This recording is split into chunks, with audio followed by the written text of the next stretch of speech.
Здравейте, аз съм Добромир Иванов и искам да запиша набързо едно видео, което да обясня защо съм решил по този начин задача номер 9 от раздела Operators Expressions and Statements. Значи в задачата се изисква да напишеме уравнение. Само секунда да го штракна така.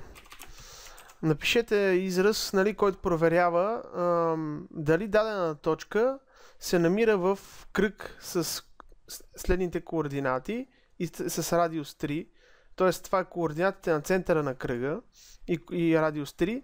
И дали се намира извън правоъгълник, който е с ето тези данни и с тези размери. Значи тук предполагам, че аз съм се подвел и не съм разбрал правилно условието, но това, което аз разбрах е, че тези данни тук не става ясно за коя част на правоъгълника това са координати. Тоест, това нещо, ако бъдат координати, то трябва да бъде ясно за коя реперна точка на правоъгълника става въпрос. Ето тук съм изчертал един правоъгълник, който това е Илюстратор е програмата и всеки един правоъгълник има, най-просто казано, към 4 основни такива реперни точки, дори 5.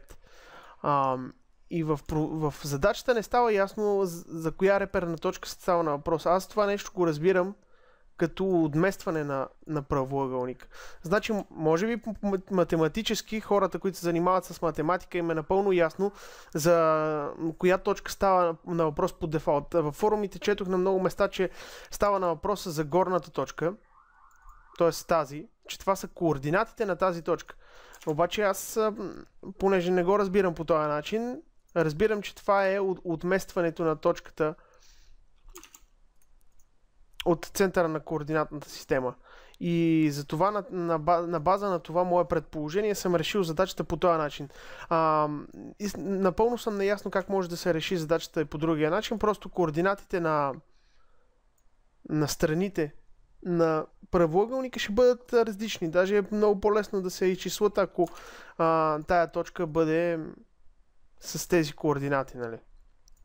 Сега мога да ви покажа, че по този начин, както съм направил задачата, също работи.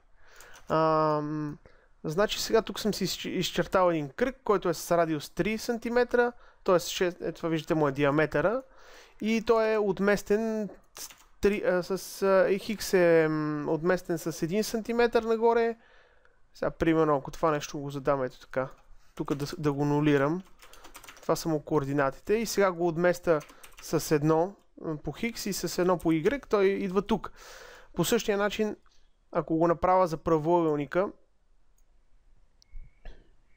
и взема неговите стойности и ги отместа, значи предполагам, че това е грешно, но ви казвам, че по този начин съм го решил. Това, ако го вземем, че отместване е топ 1, т.е. отгоре се отмества с 1. Т.е.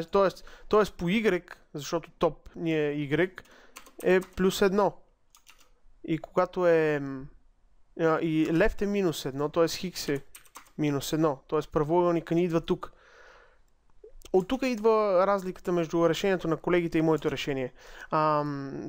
Това е точката, която трябва да изчертаеме и нейните координати са всъщност ето тук този център на кръгчето. Това са координатите, на които се намира точката. Сега кода няма да го обяснявам пак, просто ще го разгледате.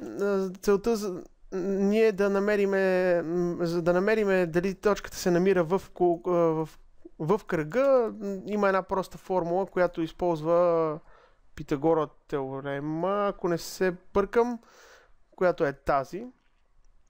Просто заменяме данните тук и намираме дали важи за кръга. А за правоъгълника трябва да намериме дали точката се намира вътре.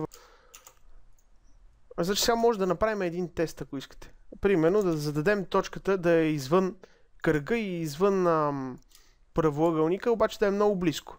Може тук да е минус 2 хикса. Така ще ги закръглиме и y да е 2. Само че така пък ще е точно на това. Примерно ще е малко по-нагоре. Ето така. 2,2 примерно.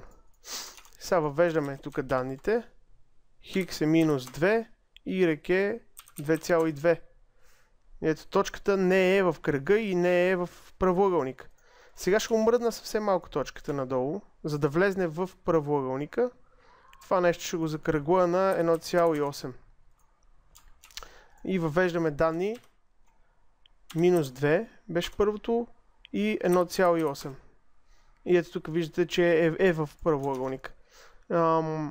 И общо взето с този код работи. Тоест решението ми е вярно. Просто е възможно е да имам грешка в това, коя е отправната точка, от която взимаме правоъгълника. Ако искаме да я вземем, както повечето колеги споменават, че това се равнява на отправната точка на правоъгълника е ето тази, нали? То ние просто трябва да въведем тук едни други координати. Ако вземем, че това е координатите на Хикс, това са координатите на Y, тук пишем 1 и тук пишем минус 1. И тук правим... трябва да направим малка промяна тук в кода. Ето този. Просто да го обърнем. Тук да е минус 1, пък отгоре да е 1. И кода пак ще... И тогава вече би трябвало да работи. Да, ами това е. Да не ви губя повече от времето.